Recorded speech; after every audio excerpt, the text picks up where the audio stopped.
Bonjour à tous. Aujourd'hui, on est le mercredi 10 juin 2026 et notre cher ami Robert est avec nous. Bienvenue Robert. Heureux d'être ici. Je voudrais commencer par ce qui s'est passé entre l'Iran et les États-Unis. Finalement, Benjamin Netanyahou réussit encore à entraîner tout le monde dans ces guerres qui n'en finissent pas. Tout a commencé avec l'attaque israélienne sur Beyrouth, dans le quartier de Dayeh. Ensuite, il y a eu la riposte iranienne contre Israël. Israël a répondu à l'Iran, puis l'Iran a de nouveau attaqué Israël. Et hier, les États-Unis, Donald Trump est sorti en disant quoi? Qu'il se passait quelque chose dans le golfe Persique, dans le détroit d'Ormuz. Il a expliqué que leur hélicoptère patrouillait dans la région, dans le détroit d'Ormuz, ce qui est déjà assez étrange. Et puis l'histoire est incroyable. On apprend qu'un drone aurait attaqué l'hélicoptère, l'aurait détruit, mais que les deux pilotes ont survécu et qu'ils sont sains et saufs. Alors quelle est votre compréhension de tout ça? Parce qu'aujourd'hui, Donald Trump affirme beaucoup de choses. Il dit même que les États-Unis vont attaquer l'Iran à nouveau. Quelle est, selon vous, la réalité de ce qui se passe?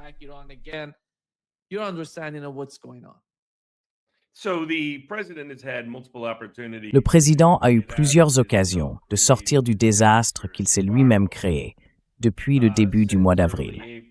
Et le vice-président Vance a pris la tête de beaucoup de ces efforts, parce qu'il a été critique envers la guerre dès le départ, comme l'ont confirmé le New York Times et d'autres médias. Il y aura forcément des malentendus en cours de route, parce que Trump et Vance, en interne et dans la chaîne de commandement, resteront des soldats loyaux. Mais ce qui s'est passé dans la salle de crise, c'est que Vance s'est opposé à la guerre du début à la fin. Et pourtant, des gens comme le colonel McGregor et d'autres entendront de leurs sources qu'il n'y a aucune différence entre Vance et Trump sur la guerre. Mais ça, c'est à cause de la communication interne, pas de ce qui se passait réellement dans la salle de crise.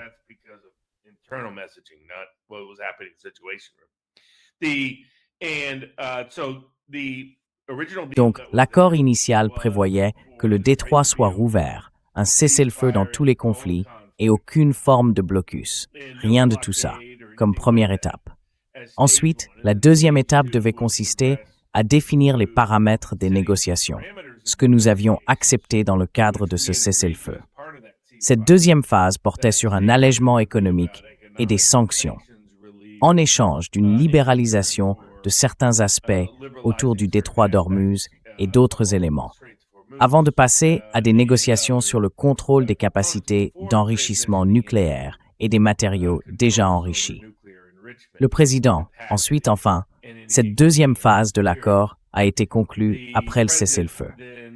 Enfin, je devrais d'abord préciser que le cessez-le-feu a bien eu lieu, mais que le Liban, comme vous le soulignez aujourd'hui, et déjà à l'époque, l'a immédiatement.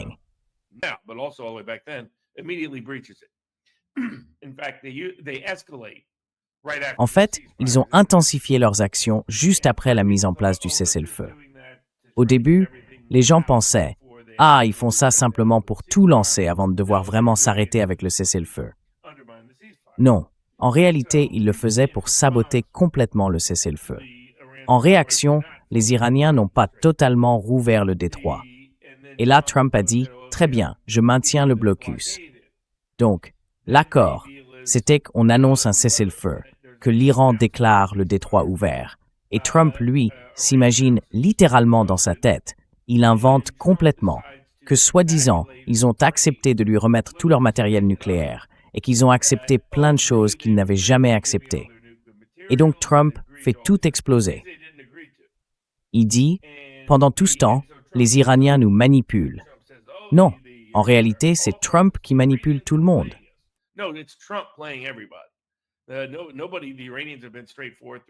Personne. Les Iraniens ont été transparents pendant toute la négociation. Tout le monde à la Maison-Blanche le sait. Celui qui n'arrête pas de tourner autour du pot, c'est Trump lui-même. Alors l'Iran a dit « Très bien, on va refermer le détroit ». Et depuis, au moins 6 fois, l'accord initial a été réactivé. À chaque fois avec l'Iran qui en demande un peu plus. En gros, si vous allez le violer, alors on va devoir exiger que vous payiez un prix plus élevé avant que les bonnes conditions soient rétablies. Le plus récent, c'était la libération de certaines sommes d'argent, qui, contrairement à ce que Trump a affirmé, a déjà eu lieu en partie et va continuer. Ça passe simplement par des intermédiaires, plutôt que directement d'une banque américaine à une banque à Téhéran. Et à chaque fois qu'un accord est sur le point d'aboutir, Trump le fait capoter.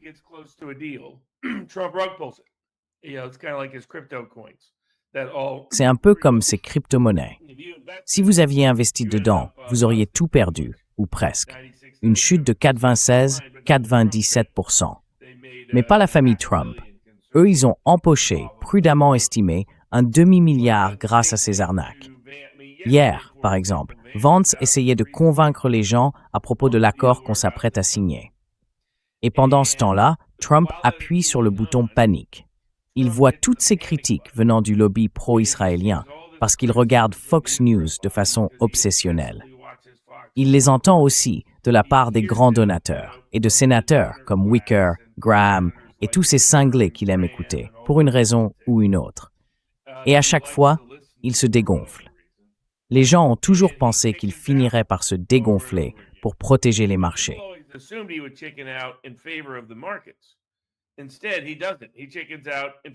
Au lieu de ça, il ne fait rien. Il se défile pour ne pas contrarier le lobby pro-israélien. Il est tellement intimidé, tellement effrayé à l'idée d'être critiqué par ce milieu qu'il choisit de présenter ce qui était sans doute un accident, si c'en était un, comme autre chose. L'idée qu'une attaque de drone visait un hélicoptère qui volait à une certaine altitude et que les deux seules personnes à bord s'en sortent sans la moindre égratignure. Désolé, mais ça n'arrive pas. Donc le récit qu'ils essayent d'imposer, à mon avis, le président le savait. C'est devenu une couverture. Une couverture pour lui. Du genre, oh, je ne veux pas que le lobby pro-israélien se mette en colère contre moi, je ne peux pas me le permettre. Alors, tout de suite, il fait marche arrière et recommence à faire monter la tension.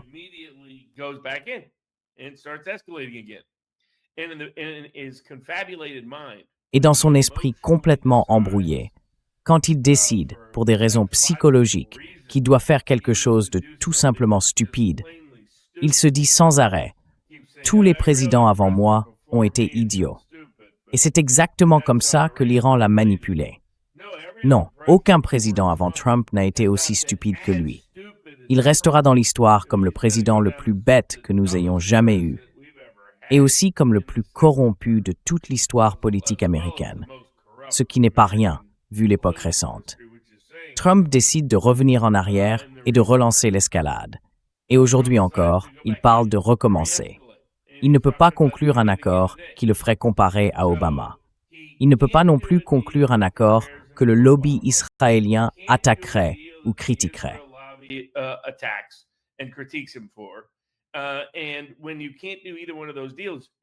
quand on est capable de conclure aucun de ces accords, on est littéralement incapable de négocier. Ce que les Russes ont compris il y a 6 mois, les Iraniens, eux, le découvrent à leurs dépens.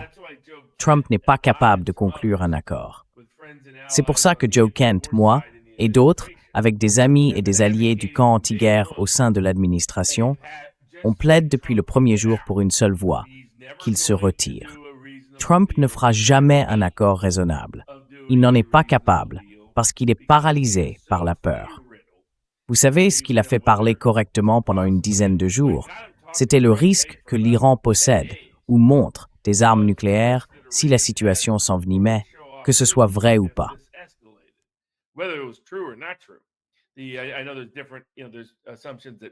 Je sais qu'il y a différentes hypothèses, enfin, ce que je sais, c'est que ces informations ont bien été transmises à la Maison-Blanche. Ça, je le tiens de sources iraniennes et pakistanaises. Ce que je ne sais pas, en revanche, c'est s'il bluffait ou pas. Et la Maison-Blanche non plus ne le sait pas, justement à cause des implications religieuses et des conséquences qu'aurait une annonce de revirement, évidemment. Mais d'après les sondages Namfo, Guélisman, son bluff et c'était déjà un peu vrai depuis un moment. Mais maintenant, le professeur Mamdani le confirme, c'est clairement le cas. Le sentiment dominant en Iran, parmi la population, c'est qu'il faut obtenir l'arme nucléaire. Je veux dire, c'est comme, le professeur Sadat de l'Université du Maryland avait déjà posé cette question en Iran, dès 2007-2008. Et même à cette époque, il y avait déjà un fort sentiment en Iran qui devait avoir l'arme nucléaire, par fierté et par souci de dissuasion.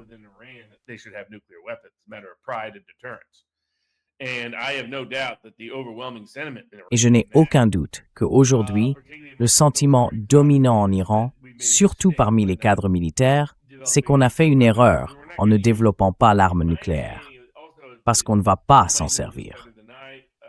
Enfin, d'après ce que je comprends, et vous le savez peut-être mieux que moi, évidemment, ceux qui connaissent la tradition islamique chiite la comprennent bien mieux que moi.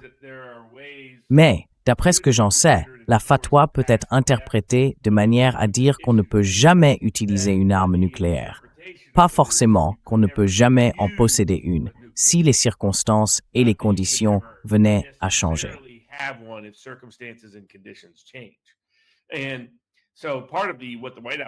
Donc, une partie de ce que la Maison-Blanche essaie d'évaluer, c'est si cette menace était réelle.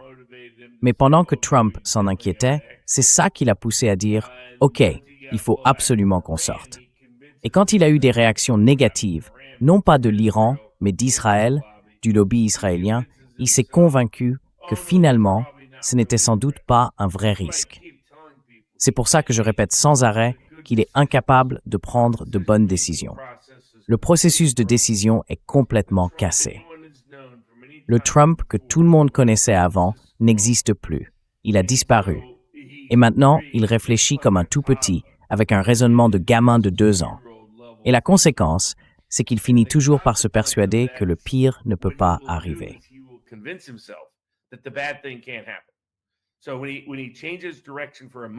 Alors, quand il change de direction pour des raisons émotionnelles, il se met ensuite à rationaliser sa décision en se disant « Ah, voilà pourquoi ». Même si en réalité, tout le monde lui avait dit que le détroit serait fermé, qu'il le fermait de manière imprévisible, ou qu'il bougerait, ou au moins qu'ils essaieraient. Il s'est convaincu, au moment où il a décidé d'y aller, que non, ça n'arriverait jamais. Et ensuite, il a fait semblant d'être surpris. C'est pareil pour d'autres choses. Les gens doivent comprendre que son état d'esprit est tel qu'il est entièrement guidé par la peur d'être humilié, la peur d'être embarrassé, la peur d'être comparé à Obama, la peur des critiques du camp Fox News et du lobby pro-israélien, la peur d'être ridiculisé sur la scène internationale si l'Iran finit par développer et exhiber des armes nucléaires.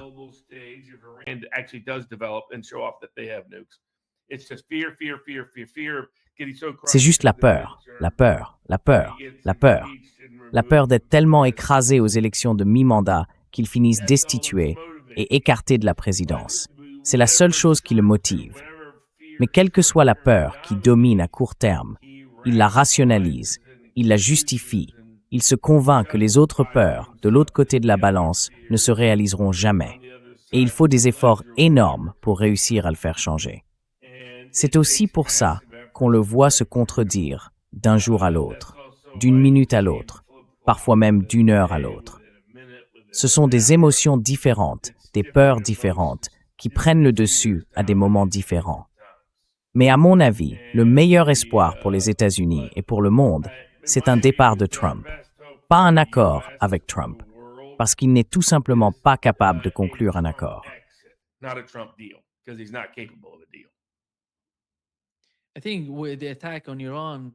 Je pense qu'avec l'attaque contre l'Iran, ils ont visé 2 îles et un port, l'île de Syrie, l'île de Keshm et le port de Jask. Et ce qui est frappant, c'est qu'ils ont aussi attaqué 2 sources d'eau, à Syrique. Pourquoi faire ça? Pourquoi en avoir besoin? C'est une île. Si vous attaquez ça, est-ce que vous voulez que la même chose arrive en Israël, par exemple, s'ils essayent de faire pareil? Parce que l'Iran, lui, a essayé d'éviter de frapper les usines de dessalement pendant la guerre. Ils en ont touché aucune. Ça fait partie de l'idéologie chiite, d'ailleurs. On ne frappe pas les sources d'eau. Mais il semble que du côté des États-Unis, s'ils essaient de faire ça, ce genre d'escalade risque de se propager dans toute l'Asie de l'Ouest, je dirais. Pas seulement en Israël, dans les pays du CCG aussi. ils peuvent faire la même chose.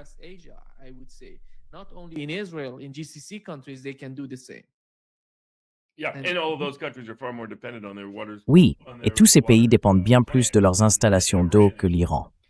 Donc, il y a deux possibilités. La première, c'est que c'était une erreur. Des personnes que je connais m'ont confirmé qu'en réalité, le Pentagone utilise l'intelligence artificielle pour aider à choisir les cibles. L'IA est déjà connue pour être très imprécise, mais l'idée de l'utiliser comme expérience en pleine guerre, c'est franchement stupide. Ce qui rend tout ça encore plus problématique, c'est que l'industrie de l'IA est profondément liée à l'administration Trump, à la famille Trump et à leurs alliés parmi les grands donateurs. Des gens comme Lutnick, comme Bessant, ont aussi des intérêts financiers personnels dans cette affaire, avec leurs amis et leurs partenaires.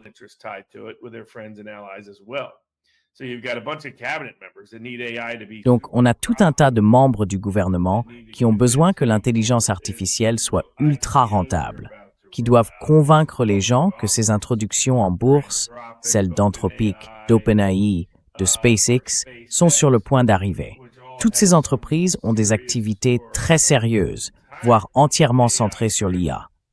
Et la seule chose qui a maintenu la bourse à flot, c'est IA. La seule chose qui a soutenu notre PIB pendant la première année de Trump, c'est encore l'IA. Et si tout ça, c'était du vent? Ils ont décidé qu'ils ne pouvaient pas se permettre de poser la question. Alors, à mon avis, ils s'en servent. Je pense qu'ils l'ont utilisé au nom de l'Ukraine et qu'ils ont fini par frapper cette école de filles comme ils avaient frappé celle en Iran au tout début de la guerre.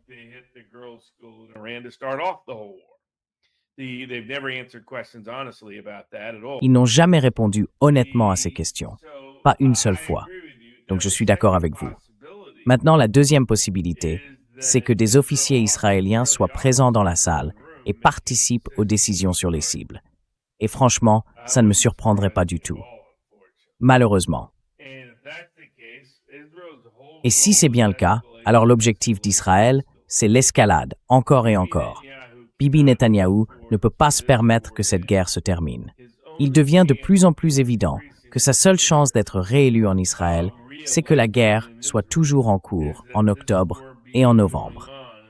Donc, même si Vance répète partout qu'il ne faut pas s'inquiéter, qu'ils seront forcément sortis de là avant les élections de mi-mandat, il ne peut pas le garantir. Parce que son patron n'agit pas de manière rationnelle.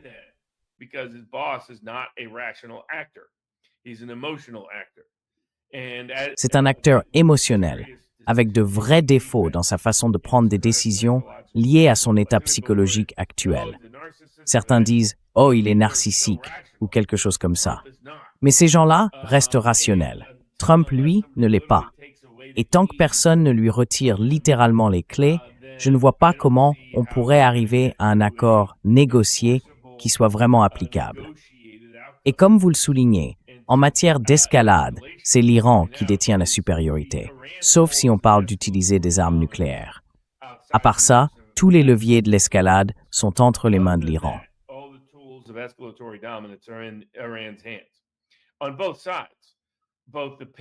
Des deux côtés, il y a la douleur qu'ils peuvent infliger, mais tout aussi important, celle qu'ils peuvent encaisser.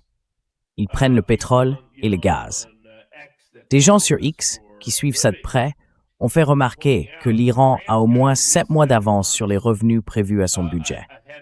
C'est lié à la façon dont ils budgétisent leurs recettes, au délai avec lesquels ils reçoivent les paiements et à la flambée du pétrole et du gaz pendant cette période. Quand on met tout ça ensemble, le blocus ne fonctionnera pas. Trump pensait vraiment, de manière très naïve, que ça marcherait. Il est obsédé par l'idée que le monde doit penser comme lui. C'est pour ça qu'il ne comprend pas les croyants, les dirigeants religieux, les mouvements religieux à travers le monde, ni même certains types de mouvements politiques, de la même manière.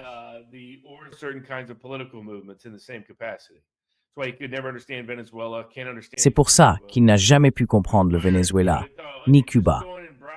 Il pensait qu'il suffisait d'y aller et d'acheter les gens, comme si tout le monde était motivé uniquement par l'argent, par les besoins matériels, par les envies matérielles, par les désirs matériels.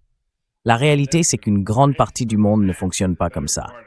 L'Iran l'a prouvé depuis près d'un demi-siècle. Ce pays a accepté de se sacrifier économiquement pour défendre les principes et les idées du régime, d'une manière que très peu de civilisations accepteraient. Mais ce n'est pas surprenant, venant d'une civilisation historique, fière comme celle des Perses. Trump, lui, ne comprend pas l'Iran. Il ne le comprendra jamais. Il est vraiment assez naïf pour croire que, s'il se retrouvait dans une pièce avec l'ayatollah, ça mènerait à un accord. Voilà où en est le cerveau de Trump.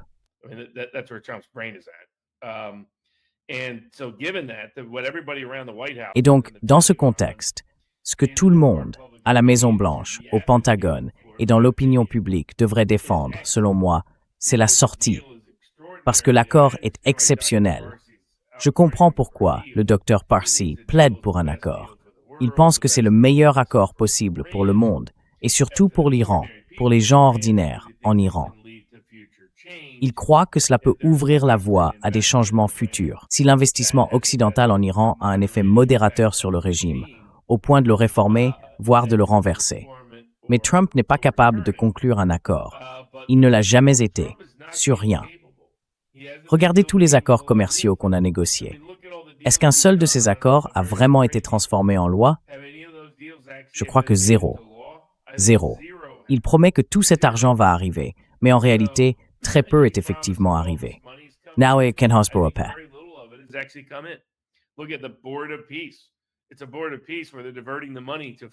C'est un conseil pour la paix, mais il détourne l'argent vers deux autres comptes, au lieu du compte officiel et transparent.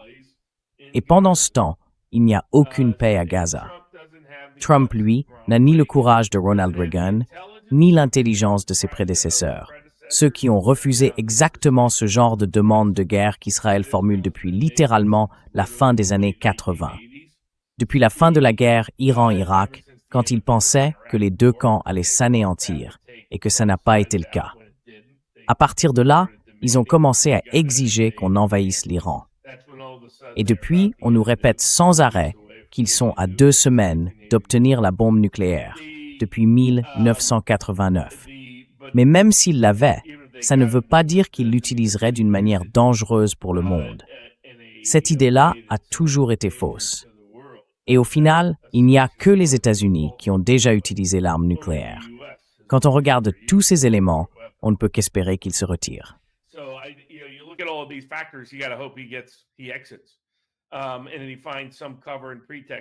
Et puis, il trouve une couverture, un prétexte pour le faire. Les Américains, eux, ne se soucieront pas du prétexte. Ils veulent juste en finir. Et l'économie commence à hurler, hurler, hurler. Les élections de mi-mandat s'annoncent catastrophiques en ce moment. D'après mes projections, et je parie sur ce genre de choses depuis que je suis gamin, les démocrates auront 240 sièges ou plus à la Chambre et 53 ou plus au Sénat. Ce qui veut dire destitution, enquête, scandale de corruption. Et que se passera-t-il quand les gens comprendront que tous ces scandales de corruption sont liés au lobby israélien, qu'il le soit ou non, ou que cette guerre est liée aux Émiratis, à certains Saoudiens, à d'autres encore, à quelques Qataris.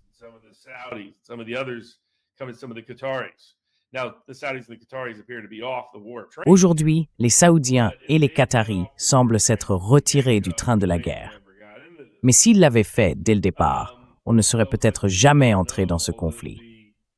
Ce que les gens ignorent, c'est qu'il ne s'agit pas seulement de cette île albanaise que les Kushner essayent d'acheter pour y construire une station balnéaire de luxe, avec tous ces tunnels souterrains datant de l'époque soviétique. Ce petit projet implique aussi les les Rothschild, ce qui renvoie directement à la fondation même d'Israël, au lobby israélien aux États-Unis et aussi aux Qataris. Je pense donc que les Américains vont être choqués et que Trump va se retrouver face à un vrai risque de destitution. C'est pour ça que certains d'entre nous demandent « Est-ce que tu sors? Est-ce que tu viens de ces cercles ?»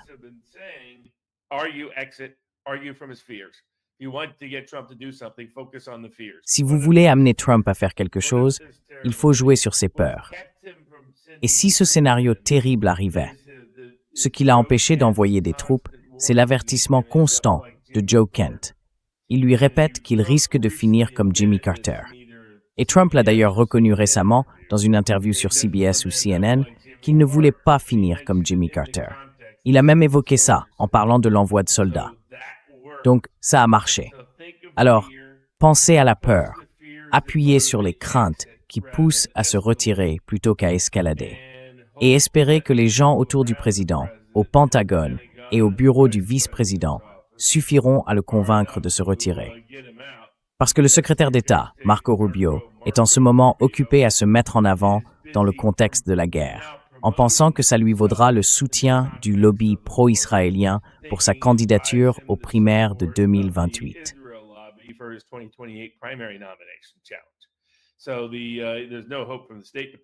Donc, il n'y a plus rien à espérer du département d'État. La CIA est complètement dispersée, alors même que les agents sur le terrain ont répété à plusieurs reprises et que les analystes ont dit dès le premier jour que ce serait une catastrophe. Mais maintenant que Gabbard est parti, qu'Amarillo Fox, sa suppléante, est partie aussi, que Joe Kent est parti et que d'autres, moins connus mais pourtant influents, ont été écartés. Trump peut choisir lui-même quelles informations il veut recevoir. Et dans ce contexte, Trump n'est pas un décideur fiable ni digne de confiance. Alors, il faut se réjouir d'un retrait, parce que sinon, ce qu'on aura, c'est une escalade.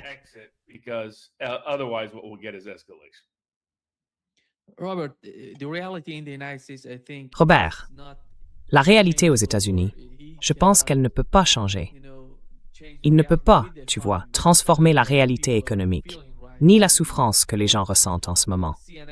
CNN et Fox News ont tous les deux rapporté que l'inflation américaine avait grimpé à 4,2% au mois de mai, atteignant son plus haut niveau depuis 3 ans, depuis 2023. La hausse est largement due à l'envolée des prix de l'énergie, liée à la guerre en Iran. Et voilà Donald Trump. Aujourd'hui, on a appris qu'une délégation qatari s'est rendue en Iran.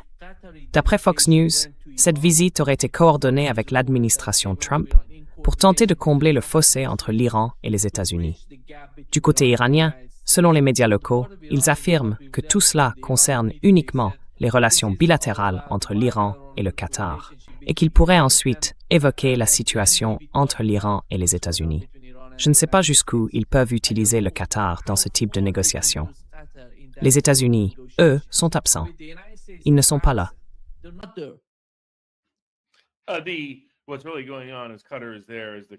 Ce qui se passe vraiment, c'est que le Qatar sert d'intermédiaire pour faire passer l'argent. Personne ne veut l'admettre publiquement. Et l'Iran joue le jeu. Donc certaines de leurs sources ont laissé filtrer l'info. Le secret est éventé. Alors quand on voit le Qatar impliqué, c'est parce qu'il va gérer la libération des avoirs iraniens bloqués aux États-Unis. Tout ça remonte à 1979, quand le Shah avait acheté tout un lot d'armes. Puis le Shah a été renversé, et les États-Unis ont dit « Non, on ne vous enverra pas les armes et on garde votre argent ». Vous voyez ce que je veux dire? C'est une logique d'extorsion pure et simple. Mais Trump, lui, est obsédé par l'idée de ne pas faire passer un seul dollar par les États-Unis vers l'Iran. Et l'Iran a été très clair. Ils ne feront jamais confiance à ce que Trump dit.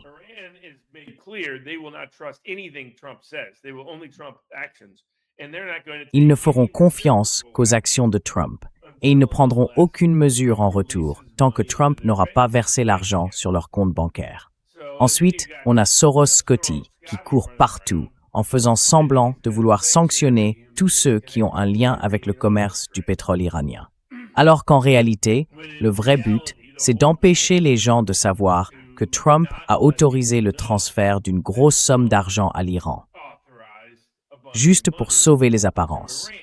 C'est pour ça qu'ils envoient le Qatar.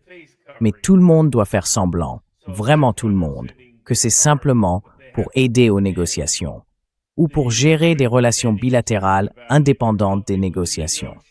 Alors qu'en fait, tout tourne autour du Qatar, qui sert d'intermédiaire pour faire passer l'argent jusqu'à Téhéran.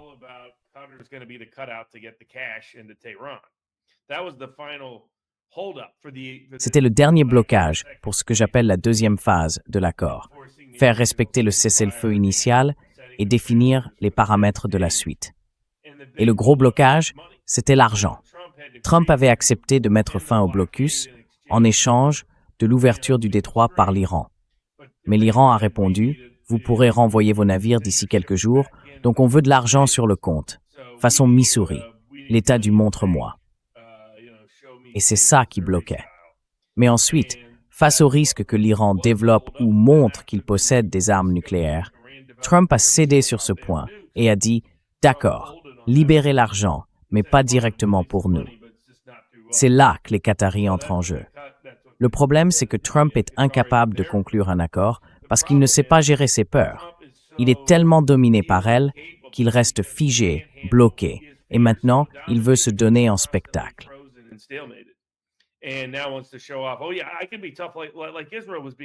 Ah oui, je peux être dur, comme Israël l'a été. Enfin, Israël n'était pas dur. Ils étaient stupides, et ils jouaient avec l'avenir économique du monde entier. Et pour revenir à ton point sur l'économie, si Trump ne se retire pas ce mois-ci, alors on fonce droit vers le mur. Je veux dire, on va déjà encaisser un choc. L'économie mondiale va en prendre un coup. On a réussi à masquer le problème d'approvisionnement en pétrole grâce à une baisse temporaire de la demande en Asie de l'Est, mais évidemment, ça finit par se retourner contre l'économie.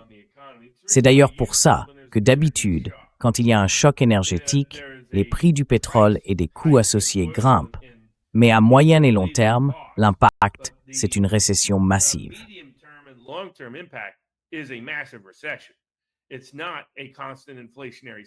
Ce n'est pas un cycle d'inflation permanent.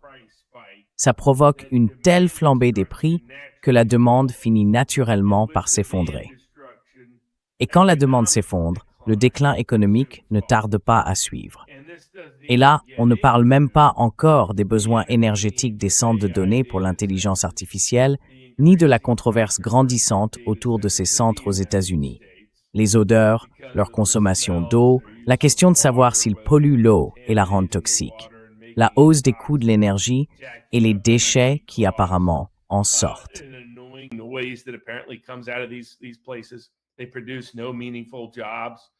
Ils ne créent aucun emploi réel. Enfin, à part un petit coup de boost temporaire dans la construction. Et c'est tout. Et la plupart des ouvriers du bâtiment sont des professionnels. Donc, ils ne sont même pas spécialisés dans ce type de travail. Ils ne viennent même pas de la communauté locale. Et cette bulle de l'intelligence artificielle peut éclater à tout moment. Alors, si on ajoute ça à une économie déjà au bord du gouffre, avec des stocks vidés à un niveau record et des marchés tellement manipulés que quand ils atteindront leur point de rupture, beaucoup des anciens garde-fous auront déjà sauté. Eh bien, la chute peut être beaucoup plus rapide, plus brutale, plus dure que tout ce qu'on a connu. Trump le sait. Ses conseillers économiques le lui disent. Ses secrétaires à l'énergie aussi.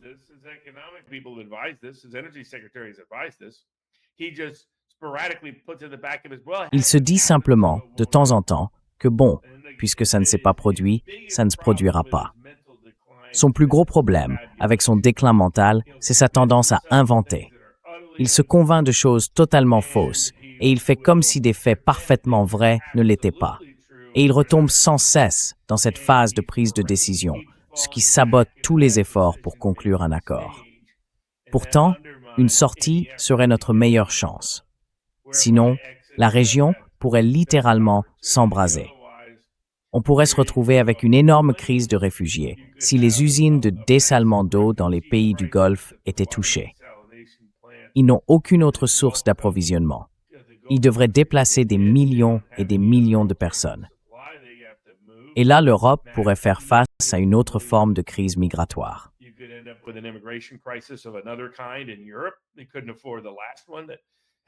Ils n'avaient pas les moyens de supporter la dernière crise, celle qui a mis le feu à la scène politique européenne depuis presque 5 ans et qui est en train de détruire les partis de centre-gauche et de centre-droit. La même chose pourrait bien se produire aux États-Unis. C'est déjà en train d'arriver au Royaume-Uni. Les partis démocrates et républicains pourraient disparaître d'ici 5 à 10 ans s'ils continuent à échouer à ce point, sur des questions de guerre et d'économie face au peuple américain.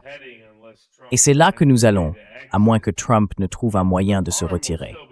les dégâts se feront quand même sentir.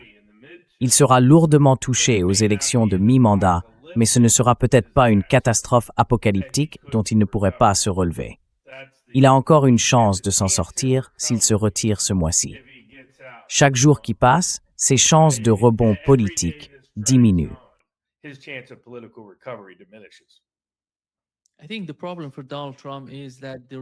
Je pense que le problème pour Donald Trump, c'est que la réalité, le résultat de sa guerre choisie au Moyen-Orient, frappe aujourd'hui Israël sur les plans géopolitiques et militaires, avec cette dernière série d'attaques iraniennes contre le pays. Les frappes ont visé des cibles dans le nord, le centre et le sud d'Israël. Ensuite, Israël, avec les États-Unis et tous ses systèmes de défense aérienne, n'a pas réussi à intercepter la majorité des missiles. Ou du moins, un nombre important d'entre eux a atteint sa cible. C'est pour ça que les Israéliens ont d'abord déclaré avoir tout intercepté. Puis les images sont sorties. L'une d'elles montrait la base aérienne de Ramat David, en Israël, qui avait été touchée. Et aujourd'hui, ils ont confirmé qu'elle avait bien été frappée, mais sans dégâts, sans victimes. Rien de ce genre. Et voilà, c'est la réalité. La nouvelle réalité. Je ne vois pas vraiment quelle option Donald Trump aurait pour améliorer la situation d'Israël dans la région. Ah oui, là-dessus, je ne suis pas du tout en désaccord.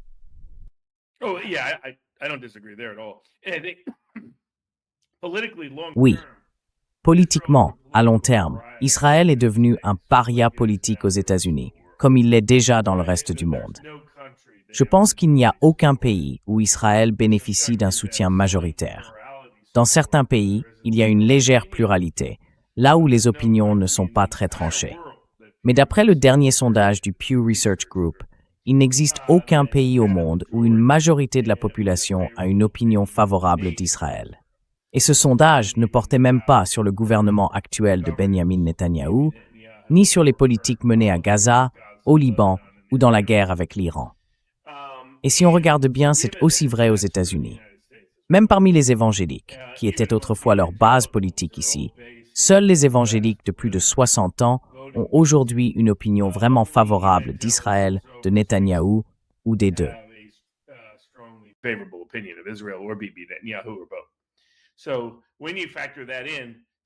Donc, quand on prend tout ça en compte, Trump doit faire ce que Reagan a fait à l'époque. Vous savez, après s'être fait piéger et avoir envoyé des troupes à Beyrouth. Ensuite, quelque chose a dérapé et les États-Unis ont frappé, soi-disant par accident, mais je ne pense pas que les gens qui ont été touchés s'en souciaient beaucoup, des camps de réfugiés chiites. Après ça, nos troupes ont été prises pour cible par des milices chiites. Et la réaction de Trump, enfin de Reagan, n'a pas été de s'entêter. Il n'a pas cherché à intensifier le conflit. Il a immédiatement décidé de retirer la présence militaire américaine de Beyrouth, premièrement, et deuxièmement, il a dit à Israël de se calmer. C'est toujours ce double mouvement que Trump doit faire s'il veut trouver une issue. On se retire, Israël se met en retrait et on remet Bibi dans sa boîte.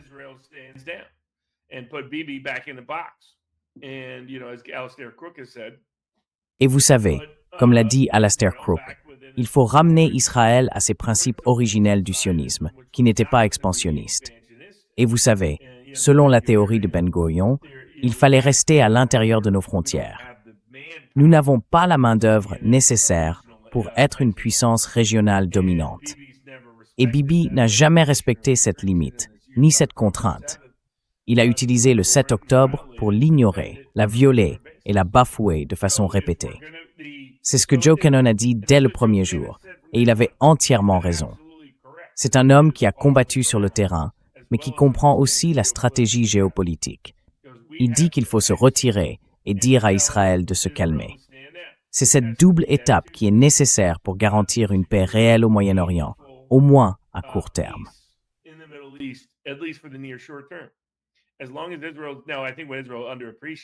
Je pense que ce qu'Israël n'a pas compris, c'est qu'il secoue tellement la cage. Trump, lui, ne saisit toujours pas ça d'ailleurs. C'est pour ça qu'il a vraiment cru qu'il pouvait, à la dernière minute, sortir les accords d'Abraham comme couverture médiatique pour conclure son deal avec tous ces pays, sans se rendre compte que ces accords sont morts, complètement morts. Ce n'est pas une question d'après Gaza. Ça n'arrivera pas. Et encore moins après Gaza, après le Liban et après la guerre avec l'Iran. Mais Trump n'a pas compris ça. C'est le niveau de déni dans lequel il vit. Il choisit simplement de ne pas croire ce qu'il ne veut pas croire. Mais tu as raison, Israël continue d'escalader. Il n'y aura pas de paix au Moyen-Orient. Et tant que Trump ne dira pas à Israël de se calmer, les États-Unis resteront exposés, encore et encore, au risque d'être entraînés de nouveau dans le conflit.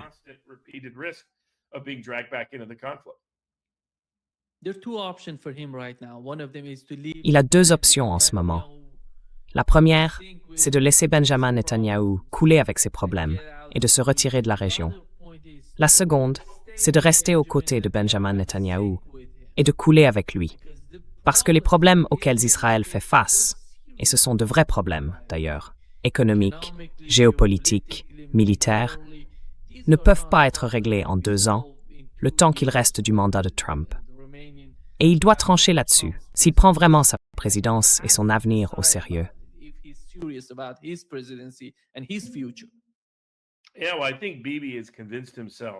Oui, eh bien, je pense que Bibi s'est convaincu lui-même qu'il est tellement focalisé sur le court terme que pour lui, l'essentiel, c'est juste de survivre aux élections anticipées de l'automne, pour éviter d'aller en prison. Et s'il parvient à passer ce cap et à rester au pouvoir jusqu'à la fin du mandat de Trump, alors peut-être qu'il prendra sa retraite quelque part d'où il ne sera pas renvoyé en Israël pour être jugé. C'est, à mon avis, l'état d'esprit dans lequel il se trouve. Et il n'est absolument pas dans une logique pragmatique.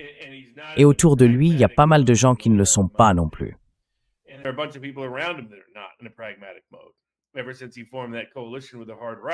Depuis qu'il a formé cette coalition avec l'extrême droite, il agit complètement à contre-courant de ce qui serait sur le long terme dans l'intérêt rationnel d'Israël. Vous savez, tout le monde disait que s'il entrait à Gaza de la manière dont il l'a fait, même des gens favorables à la cause israélienne, que ça se retournerait contre lui dans l'opinion publique et que ça n'aboutirait pas à l'éradication du Hamas. Et c'est exactement ce qui s'est passé. Attaquer des villages chrétiens en Cisjordanie, comme ça a été le cas cette semaine, ça ne va rien arranger. Bombarder des lieux chrétiens historiques, comme Tyr ou d'autres sites au Liban, ça ne va pas aider non plus.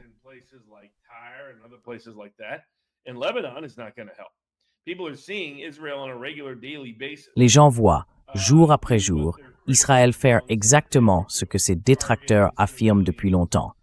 Viser des civils, terroriser massivement la population locale, pratiquer un chantage nucléaire au Moyen-Orient et dans le monde grâce à sa puissance et à son arsenal atomique. Tout cela est désormais pleinement visible, et ce n'est tout simplement pas tenable pour Israël. Les États-Unis ne peuvent pas le soutenir indéfiniment. Ils n'ont même plus la chaîne d'approvisionnement militaire nécessaire pour remplacer rapidement les armes gaspillées dans ce conflit, dans cette guerre totalement inutile. Et ce qui en sortira, ce sera probablement une sorte d'OTAN islamique, le Pakistan, la Turquie, l'Iran, l'Arabie saoudite, qui assureront la paix au Moyen-Orient, avec les États-Unis complètement écartés de l'équation. Ce qui, à la fin, me conviendra très bien. Mais ce n'est pas du tout ce que ces bâtisseurs d'empire, ces néoconservateurs et ces marchands de guerre ont jamais voulu. Ils vont obtenir exactement le contraire. Et le projet du Grand Israël mourra à Téhéran.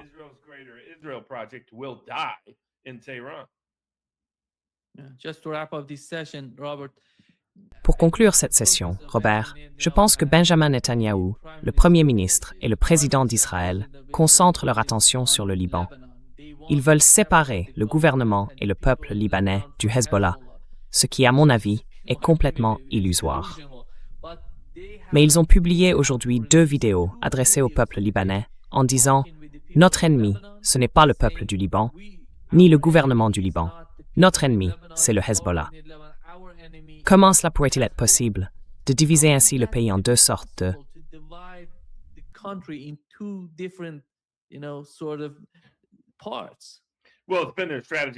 Eh bien, c'est leur stratégie depuis un demi-siècle.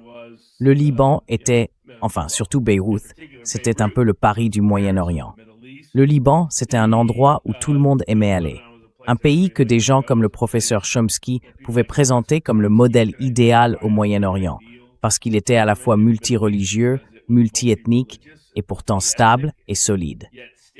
Et Israël, avec ses partisans, a profité de la montée des tensions confessionnelles au Liban, en même temps que de l'expulsion des Palestiniens, d'abord d'Israël, puis de Jordanie vers le Liban, pour le déstabiliser. Depuis, ils n'ont cessé de monter un camp contre l'autre. C'est devenu leur spécialité en quelque sorte. Faire s'affronter tel groupe sunnite contre tel groupe chiite.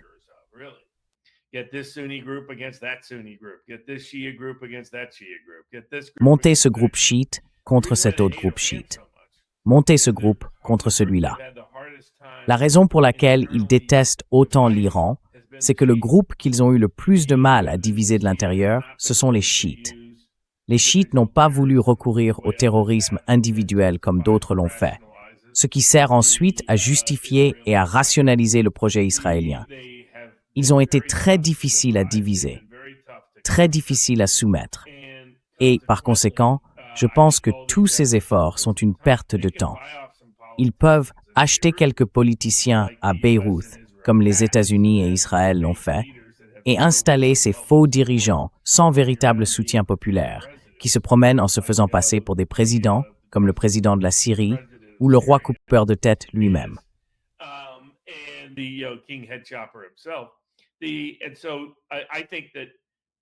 Je pense qu'au final, ils ne l'emporteront pas au Liban. Le Liban a toujours été, d'une certaine façon, leur adversaire sur bien des plans. Et la vraie raison, c'est la volonté inébranlable de la population chiite. Si des élections honnêtes avaient lieu aujourd'hui au Liban, le Hezbollah gagnerait. Tout le monde le sait. C'est un peu comme faire semblant que l'IRA ne représentait pas vraiment les Irlandais. Bien sûr, beaucoup d'Irlandais n'aimaient pas leur méthode, mais ils n'allaient jamais se ranger du côté des Anglais. Eh bien, c'est la même chose ici, et même encore plus vrai pour les chiites. Et maintenant que l'Iran soutient les chiites et devient leur véritable protecteur, il faut dire qu'il l'a toujours été un peu, mais de manière symbolique et irrégulière.